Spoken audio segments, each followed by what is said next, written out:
Sidang kasus Penkase memunculkan banyak fakta persidangan yang akan membuka tabir kasus ini menjadi terang benderang. Salah satu faktanya adalah keberadaan dua mobil yang dipakai untuk menjalankan kegiatan keji ini.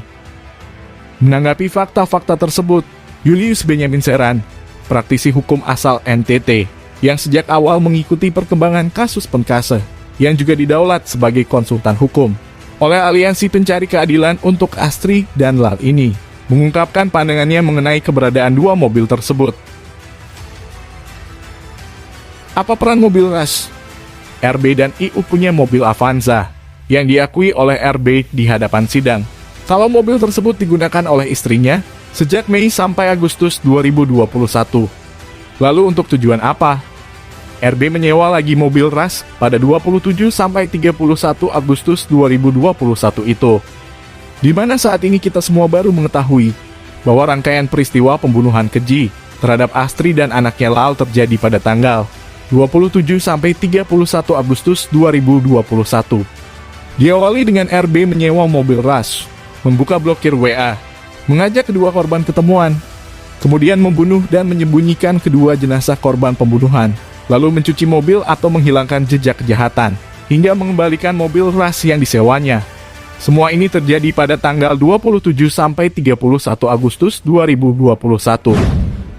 Sampai di sini, sudah bisa ditarik garis lurus bahwa tujuan RB menyewa mobil Rush pada tanggal 27 sampai 31 Agustus tersebut hanya untuk tujuan yang telah terungkap dalam fakta persidangan, yakni untuk membaringkan, mengangkut kedua jenazah, hingga dibawa untuk disembunyikan di Penkase. Kecuali RB dapat membuktikan ada kepentingan lain dari disewanya mobil Rush tersebut. Harus dapat dibuktikan ya, bukan sebatas alibi dengan mengatakan tamu yang sewalah atau apalah.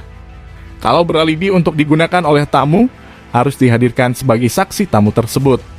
Sebab, jika mobil Rush tersebut sejak disewa oleh RB pada 27 sampai 31 Agustus, ternyata tidak pernah digunakan untuk kepentingan atau urusan lain, selain untuk kepentingan kedua jenazah korban pembunuhan tersebut, sebagaimana fakta persidangan, maka sudah semestinya unsur pelaksanaan perencanaan sudah bisa diuraikan dari sana, yakni sejak mobil Rush tersebut disewa oleh terdakwa RB. Dan perlu untuk mendalami, apa benar IU sama sekali tidak mengetahui kalau suaminya yakni terdakwa RB sedang menyewa lagi mobil Rush pada tanggal 27 sampai 31 Agustus. Apa peran mobil Avanza? Saksi Fari sudah bersaksi dengan mengatakan di tanggal 28 Agustus 2021, ia mencuci mobil Avanza dan mencium ada bau anyir atau amis yang berasal dari karpet mobil.